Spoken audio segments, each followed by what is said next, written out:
Well, good afternoon, Community Church, friends and family. Pastor Cameron here, and a pastor at Community Church of Teays Valley, which is in Hurricane, West Virginia.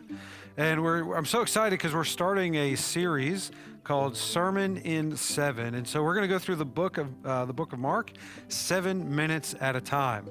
And so as I've started my time, I'm at 6:38 right now to go. So we're excited, though. We're excited.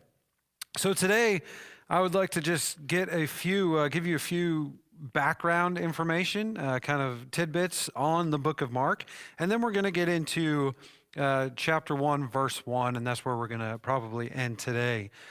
But so who wrote the book of Mark? Well, history tells us and commentators tell us that it was who you would refer to as John Mark, right? And so what we know about John Mark is that John Mark traveled with Paul and Barnabas. We see that in Acts chapter 12, verse 25. We also see that John Mark, he abandoned Paul and Barnabas in Acts chapter 13, verse 13. Continuing on, though, we find that he was forgiven by Barnabas in Acts chapter 15, verses 36 through 39. That he was reconciled with Paul. We find that in Colossians chapter 4, verses 10 through 11. And then in 1 Peter 5, we say that he was a companion of Peter. And so a lot of commentators believe that Peter used Mark as a translator, as a scribe, if you will, when he was writing his books. And so what do we find is the date written here. The book of Mark was probably written around 50 AD, as history tells us. So the question though is, who was Mark writing to? What is his audience? And so we find that Mark is writing to predominantly a Gentile audience. You know, if you look at Matthew was writing to the Jewish people, and that's why you see that when Jesus did something, Matthew would write, this fulfilled the prophecy, such and such, right? Well, you don't necessarily find that in the book of Mark, and we find that he's writing to a Gentile audience. Well, how do we know this? Well, internally, the book kind of supports that. We find in Mark chapter 3, verse 17, and Mark chapter 7, verse 3 through 4, and a couple other references in Mark, we find that he is explaining Jewish names and Jewish customs to his audience. Well, he wouldn't have to do that if he was writing to a Jewish audience. So, and we also only find a couple Old Testament references in the book of Mark. And so it just kind of lends itself supporting the fact that Mark was writing to a Gentile audience. And so what's the purpose, though? What is the purpose of this book? As I said, Matthew is writing to the Jewish people to be like, hey, Jesus is from the line of David, is your king. This fulfills prophecy. Well, what is the purpose of Mark? And he makes a bold claim, a thesis statement, if you will, in Mark chapter 1, verse 1.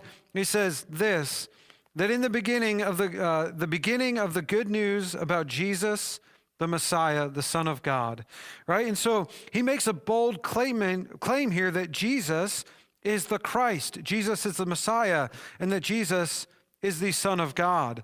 Essentially, this is his thesis statement. He's saying, hey, audience, people that I'm writing to, this is the good news. This is the gospel that Jesus is the Christ and Jesus is the Son of God. And so then as he provides this thesis statement, we find that the rest of the book lends itself to supporting that thesis statement. Mark is going to show us what Jesus did, how he claimed divinity. And so the text, as I just read it, I'll read it again, says the beginning of the good news about Jesus the Messiah, the Son of God. Other translations have the beginning of the gospel about Jesus the Christ, the Son of God. And so this term, good news or gospel, they're synonymous. They mean the good news. This is the good news to the world.